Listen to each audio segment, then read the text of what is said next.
আমাদের যুবকরা তারা একাই এই সমাজের চেহারা বদলে দিবে ইনশাআল্লাহ।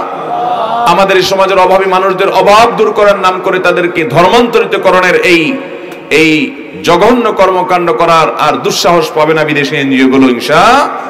কিন্তু আমাদের দায়িত্ব অনেক ভাইরা আমার। অতএব আমাদের তরুণদেরকে ভোগ নয়, তাদেরকে ত্যাগ শেখাতে হবে।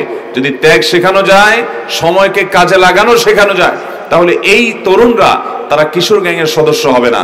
এই তরুণরা তারা মাদক হাতে নিবে না, এই তরুণরা অস্ত্র হাতে নিবে না, এই তরুণরা মানুষের কষ্টের কারণ হবে না, বরং তরুণরা মানুষের উপকার করার কারণ হবে। অতএব এরকম তরুণ প্রতিটা সমাজে দরকার। এর জন্য অবশ্য উলামায়ে কেরামকে নেতৃত্ব দিতে হবে।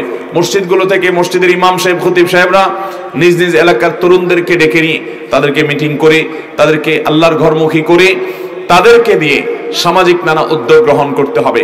রাস্তার ময়লা পরিষ্কার করার জন্য সামাজিক উদ্যোগ নেওয়া যেতে পারে, মশা নিধনের জন্য সামাজিক উদ্যোগ তরুণদের নেতৃত্বে নেওয়া যেতে পারে, অভাবী মানুষদের তালিকা প্রণয়ন করে, সম্পদশালীদের তালিকা প্রণয়ন করে, সম্পদশালীদের কাছ থেকে অর্থ নিয়ে স্বচ্ছতার সাথে জবাবদিহিতা নিশ্চিত করে, এলাকার মান্যগণ্য মুরব্বীদেরকে সাথে নিয়ে দেশের আইন শৃঙ্খলার যথাযথ নিয়ম অনুসরণ করে আমরা যদি প্রত্যেকটা মসজিদ থেকে এরকম ভাবে উদ্যোগ নেই এবং মসজিদ কেন্দ্রিক তরুণদেরকে যদি আমরা উদ্বুদ্ধ করি, শুধুমাত্র সহযোগিতামূলক কর্মকাণ্ড নয়, তাদের জন্য নানামুখী ক্রীড়া কৌতুকের ব্যবস্থা থাকতে হবে, তাদের জন্য নানা রকম আনন্দের উপলক্ষ থাকতে হবে। মসজিদগুলো যদি নেতৃত্ব দেয়, ইমাম খতিবরা যদি নেতৃত্ব দেন, তাহলে আপনার আমার আশেপাশে যে সমস্ত অভাবী মানুষেরা আছে, যে সমস্ত কষ্টে থাকা মানুষগুলো আছে, এই মানুষগুলোর পাশে আপনার আমার সাধ্য অনুযায়ী সহযোগিতার হাত বাড়িয়ে দেওয়া, এটা আমাদের নৈতিক দায়িত্ব।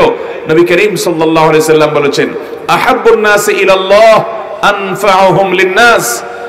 আল্লাহর কাছে সবচেয়ে প্রিয় মানুষ কারা? যে মানুষগুলো অন্যান্য অভাবগ্রস্ত, দুর্দশাগ্রস্ত, দুর্গত, অভাবী এবং কষ্টে থাকা মানুষগুলোর জন্য উপকারী হয়, পরোপকারী হয়, মানুষের উপকার করার চেষ্টা করে। এই মানুষগুলো হলো আল্লাহর কাছে সবচেয়ে প্রিয় মানুষ। অতএব আল্লাহর কাছে প্রিয় মানুষ হওয়ার জন্য এরকম নানামুখী সামাজিক কার্যক্রম আমাদেরকে হাতে নিতে হবে।